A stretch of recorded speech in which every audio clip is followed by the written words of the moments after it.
रेवड़ी कल्चर, यानी कि फ्री में जो सुविधाएं दी जाती हैं सरकार की तरफ से, राजनीतिक दल चुनाव आते ही द ग्रेट इंडियन सेल जो लगती है कि फ्री में ये दे देंगे, ले जा फ्री में ये ले जा, बस वोट दे जा। उसकी ओर प्रधानमंत्री ने इशारा किया।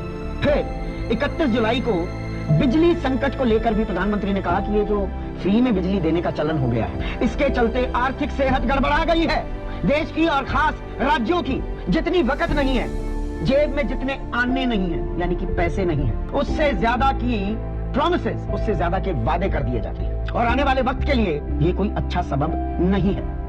अब जब रेवड़ियों की बात की जाती है, फ्री में सुविधाएं देने की बात की जाती है, और जो ये गुलाबी अखबार और काले कोट वाले लोग हैं, इकोनॉमिस्ट की जो मैं बात कर रहा हूँ, वो सबसे पहले इन्हीं सब्सिडी, किसानों को सब्सिडी क्यों दी जा रही है, गरीबों को ये सुविधाएं दी जा रही है, इनको रेड फ्लैग करते हुए सबसे आगे दिखाई देते हैं। सुप्रीम कोर्ट भी इस मामले में कूदा है, और सुप्रीम कोर्ट को इसलिए कूदना पड़ा क्योंकि इसी साल जनवरी में अश्विनी उपाध्याय ने एक जनहित याचिका दाखिल की सुप्रीम कोर्ट में। उन्होंने कहा कि ये जो फ्री कल्चर जो चल रहा है ना, ये देश को किस ओर ले जा रहा है, और ये राजनीतिक दल इस पर लगाम लगाने को तैयार नहीं है, बल्कि कंपेटिटिव पॉपुलिज्म का एक नया दौर शुरू हो गया है। देश के लिए ये शुभ संकेत नहीं है, और इसमें सबसे बड़ी जिम्मेदारी दिखी पहली नजर में चुनाव आयोग की, जो चुनावों पर राजनीतिक दलों के वर्किंग पर नजर रखता है। चुनाव आयोग ने अप्रैल में जवाब दिया कि देखिए भैया, हमसे ना हो पाएगा, हम राजनीतिक दलों को नहीं रोक सकते, वो जो देना चाहें, जो वादे करने चाहें, उन्हें पूरा करें या ना करें, ये बात की बात है, हम उन पर रोक नहीं लगा पाएंगे। सुप्रीम कोर्ट ने 3 अगस्त को एक अहम बात कही। सुप्रीम कोर्ट ने कहा कि इन मुफ्त योजनाओं पर ना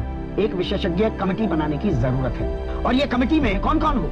वित्त आयोग यानी कि हमारा फाइनेंस कमीशन जो है, NITI Aayog, reserve bank, law commission यानी कि विधि आयोग, इन तमाम लोगों, इन तमाम संस्थाओं के प्रतिनिधियों के साथ बैठक होनी चाहिए। केंद्र सरकार ये बैठक करे, और इस सलाह के बाद इस विशेषज्ञ कमेटी का प्रारूप जो है, इसकी शक्ल सूरत क्या होनी चाहिए, इस पर सुझाव दिए जाएं। 11 अगस्त अगले हफ्ते, आज ही का दिन, गुरुवार का दिन तय किया गया है इसके लिए, और यहाँ पर काफी सारी दलीलें भी पेश की गई। विकास सिंह ने कहा कि चुनाव जीतने के लिए मुफ्त में चीजें देने का वादा करती हैं ये राजनीतिक पार्टियां, राज्य कर्ज में डूब रहा हो तो मुफ्त सेवाएं पूरी कैसे होंगी, इस पर सवाल नहीं उठता, और राजनीतिक दलों की जिम्मेदारी भी तय नहीं होती। फिर वो चुनावी जुमले में तब्दील हो जाती है बहुत सारी घोषणाएं, और बहुत सारी योजनाएं इसलिए जारी रखनी पड़ती हैं कि उसमें राजनीतिक नफा मिला होता है, मजबूरी हो जाती है कि अब इसे और आगे जारी रखना पड़ेगा।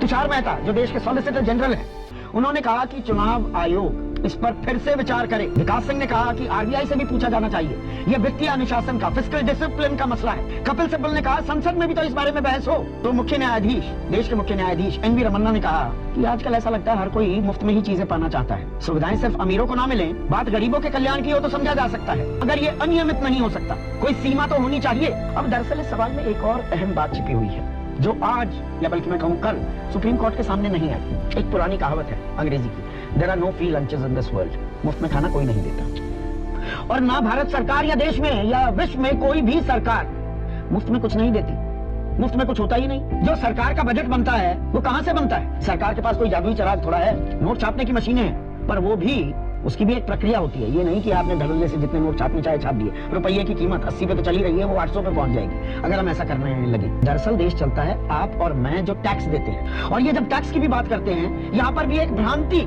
सालों से चली आ रही है कि जी देश में ना हमारे को अपना टैक्स बेस ब्रॉडन करने की जरूरत है। जी 5-6 करोड़ लोग ही टैक्स अदा करते हैं, रिटर्न फाइल करते हैं। बल्कि मैं कहूँ रिटर्न फाइल करने का मतलब ये भी नहीं कि टैक्स दे ही दिया, वो रिटर्न फाइल किया, जीरो टैक्स दिखा दिया, ऐसा भी होता है। तो ये 5-6 करोड़ लोग, जी इससे देश कैसे चलेगा? माली हालत बड़ी खराब है। पर आप और मैं हर चीज पर टैक्स देते हैं, इनडायरेक्ट टैक्सेस की बात नहीं करता। जीएसटी कलेक्शन जी 1,49,000 करोड़ तक पहुंच गई, ताल ठोकी गई, लेकिन ऑल टाइम हाईएस्ट लेवल पर आ गया। देश की वित्त मंत्री कहती है 1,40,000 करोड़ अब न्यू नॉर्मल है, तो मतलब साल में 16,80,000 करोड़ रुपए आपके जीएसटी से आ गए। हर चीज पर जीएसटी लगता है, इस पर बड़ी चर्चा भी हुई संसद में कि जन्म से मरण तक अब तो हर चीज पर टैक्स लगा दिया है, वो गरीब हो या अमीर सबको बराबर देना पड़ता है। तो 16,80,000 करोड़ रुपए तो इस पर आ गई। फिर पेट्रोल डीजल जो जीएसटी के दायरे में नहीं आता, खेल के खेल पर बहुत चर्चाएं हुई है, विपक्ष आरोप लगाता है 8 सालों में 27 लाख करोड़ रुपए एक्साइज के जरिए केंद्र सरकार ने कमा लिए।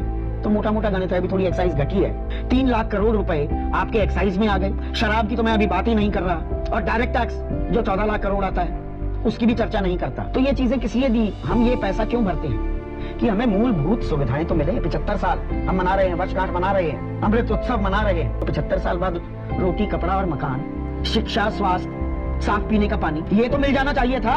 इसमें एहसान कर रही है क्या सरकारें?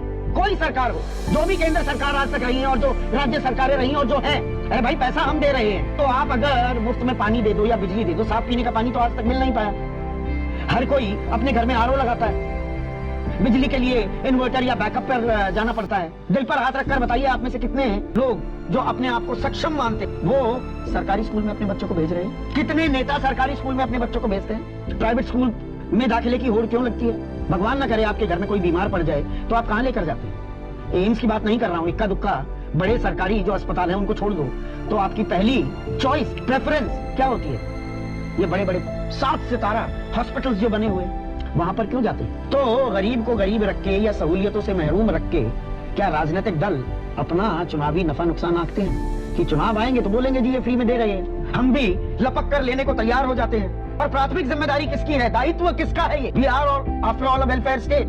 सरकार की भी कोई जिम्मेदारी होती है ना। तो ये एक ऐसा सवाल है, इस पर अंतहीन चर्चा हो सकती है। रेवड़ी फ्री की जी चीजें दे दी, गरीब को मेवे के तौर पर इसे पेश किया जाता है। निशिकांत दुबे ने कहा ना, अरे फ्री फंड में तो दिए, अनाज दिया ना, फ्री फंड का अनाज दे दिया जी। आप उगा रहे थे, आपने काटा, आपने बोया था, आपने पैसे लगाए थे, वो अनाज किसने उगाया था?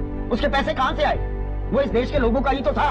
उसे फ्री फंड बता दिया जाता, पर अमीरों की सेवा भी की जाती है। 12 लाख करोड़ के एनपीए साफ हो जाते हैं, प्रोडक्शन लिंक्ड इंसेंटिव्स एक गाजे बाजे के साथ उनकी घोषणा की जाती है, कॉर्पोरेट टैक्स कम कर दिए जाते हैं। वो सेवा है। अहम सवाल है,